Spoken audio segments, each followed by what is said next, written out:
It was a chilly night in early March. This happened a couple years ago now. I had just gotten home from work. I was working late that night, so it was close to midnight by the time I walked through the door. I was beyond exhausted.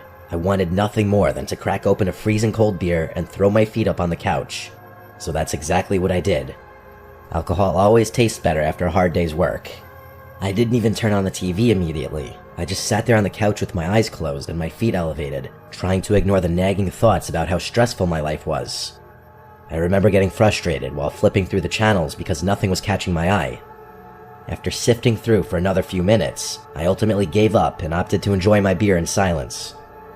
Like everything else in my life, peace and quiet was apparently too much to ask for, because not 10 seconds later, all the lights in my house simultaneously shut off. You know that slightly fuzzy popping sound that comes a split second before everything shuts off? Yeah, there's nothing I hate more than hearing that noise. For whatever reason, our house had a tendency to lose power every so often. Now that I think about it, it still does. Anyway, my first reaction was to step outside and see if any of the neighboring houses were affected. I stepped outside and shut the door behind me, trying to preserve any heat that I might not be able to get back should I fail to restore the power. It was late, but I remember seeing at least one house on my block with their lights on, which confirmed that my house was the problem. I closed my eyes and took a deep breath, knowing that this headache would definitely spoil whatever pleasure I was hoping to salvage from the night. I turned back to go inside, but when I turned the handle on the front door, it wouldn't budge. I froze, confused at first. I tried the handle a few more times, but it was definitely locked. What the hell was going on? I banged on the door and called my wife's name, thinking maybe she had woken up without me realizing. There was no answer. I tried to peer through the glass, but it was still pitch black in there. I ran around to the back. That door was locked too. I started panicking. My wife had a tendency to leave doors unlocked, so it was weird that the back door would be locked in the first place. I ran around to the side of the house to check the breaker, and I froze in my tracks. My hose, which I knew for a fact had been coiled, was laying in the grass just below the breaker box. The realization hit me like a freight train. Someone had cut the power intentionally. Without thinking, I sprinted to the nearest window and desperately looked inside one more time. This time, I was able to make out two flashlights swinging around wildly in the dark, as if two people were rummaging through my house. They were. I knew they were stealing shit. I was infuriated. The nerve of someone to do this while I was literally home. I reached into my pocket to call the police, only to realize that I had left my phone on the couch. After cursing under my breath, I told myself I'd just run to the neighbor's house and borrow his phone. As I started making my way to the nearest house, another, more sinister thought hit me. My wife was still inside. She was probably asleep, vulnerable to whoever was in the house. I couldn't leave her there, even for another minute. I sprinted back to my house and frantically grabbed some loose rocks from the yard. I started chucking them at our bedroom window, hoping to wake her up. After the third rock, she opened the window. Before she had a chance to say anything, I quietly told her what was happening and instructed her to hide in our closet. Her head disappeared immediately. She didn't ask questions. I then sprinted to my neighbor's house and banged on the door. I explained what was going on as quickly as possible, and then I used his phone to call the police. I waited on his porch, praying that my wife would be okay. The police eventually arrived, and I ran out to one of the cars, explaining the situation as best I could. They barged into the house, but by then, it was too late. The back door was wide open, and whoever had broken in was gone, with too many of our valuables to count. My wife was more shaken than I was, and understandably so. What she told me and the police made me angry at myself for not doing a better job at protecting her. To this day, I'll never forgive myself for leaving her in the house with potential murderers. Apparently, mere seconds after I instructed her to hide, she heard someone kick the bedroom door open. The person walked into the room and cocked a gun. He stood there motionlessly for a few seconds, clearly listening for anyone in the room. She said she had never been more terrified in her entire life. I believe the intruders heard me throwing the rocks at the window. The scariest part is that we still live in this house, and we're not planning on moving out anytime soon. Sometimes I think about what could have happened had I not stepped outside for those brief moments.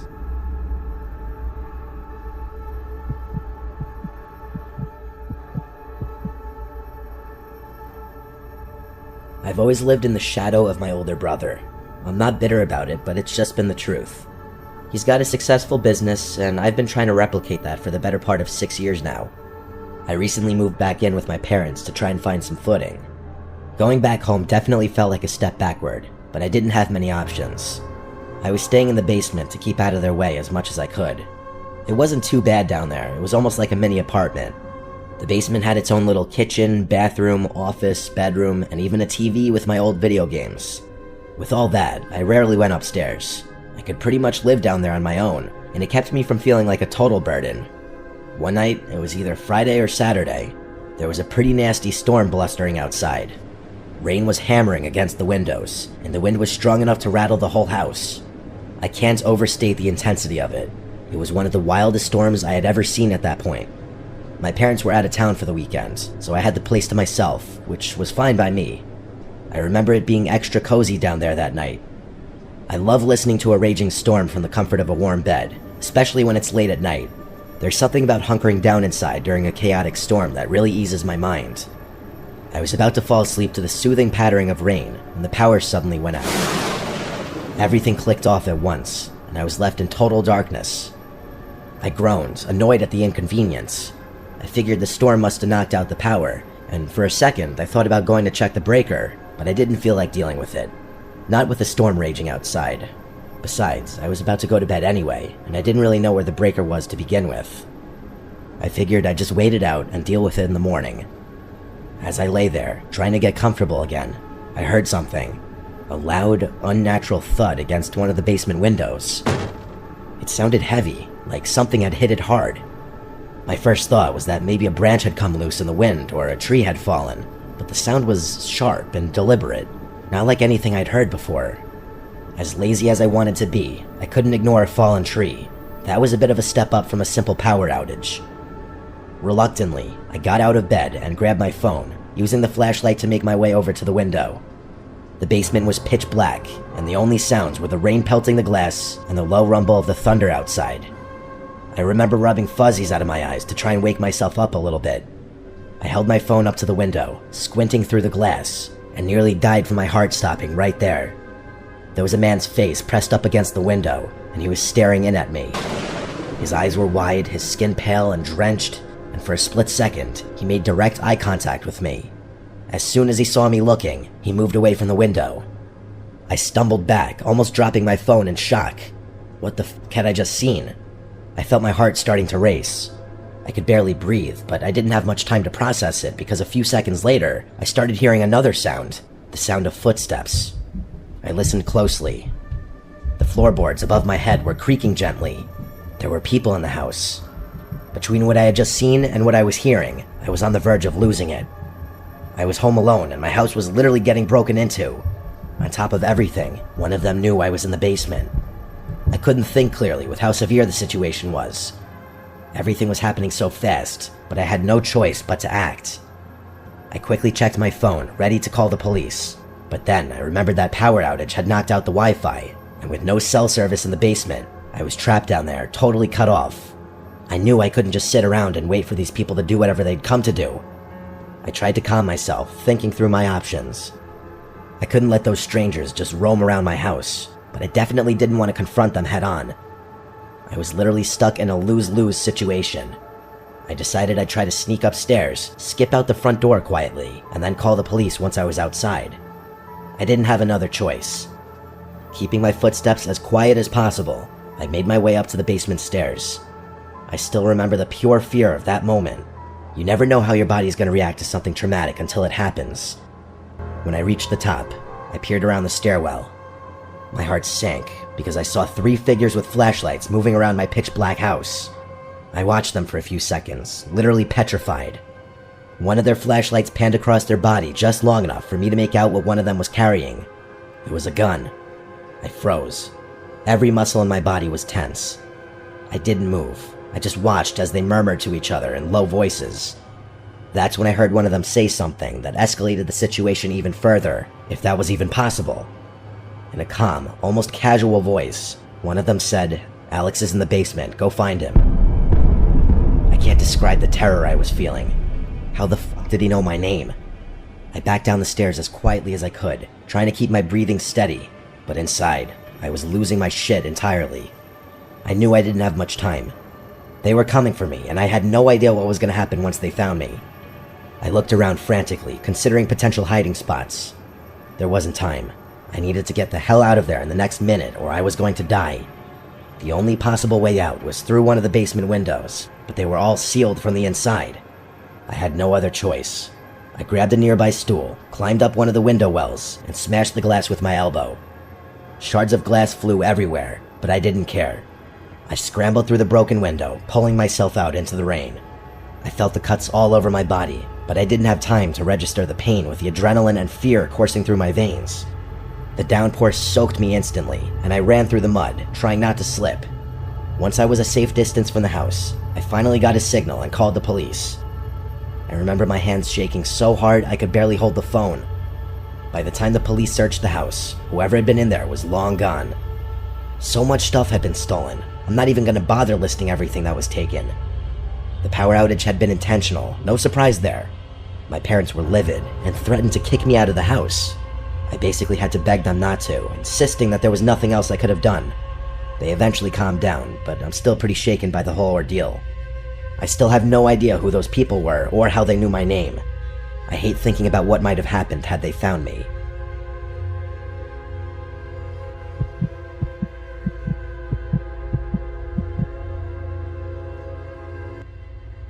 I live in a quiet suburban area, but there are a lot of more densely populated towns within driving distance of me. A few months ago, I picked up a night shift security job at a warehouse a few towns over. It was situated in this industrial space that stretched on for miles. The building itself was isolated with rows and rows of tall metal shelves and a couple of big loading docks. The work was easy, routine checks, basic security, making sure everything stayed locked up. It was quiet, usually too quiet, but I didn't mind. I liked the solitude, and most nights I could finish my shift without much happening. It was a Thursday night and it was pouring out. I was checking my phone every so often for updates on the storm, as I wasn't too keen on having to drive home in those conditions. Luckily, there wasn't much for me to do that night, so I at least had that going for me. The power in the warehouse flickered a few times, but held steady, so I wasn't too worried. But about an hour in, the power finally gave out, plunging the whole warehouse into pitch black darkness. I was pissed. I was the only employee there that night, so the responsibility for restoring the power was mine. I had obviously been prepped for a situation like this, but I never thought I'd ever have to actually deal with it. I stepped out of my little security room to begin the process.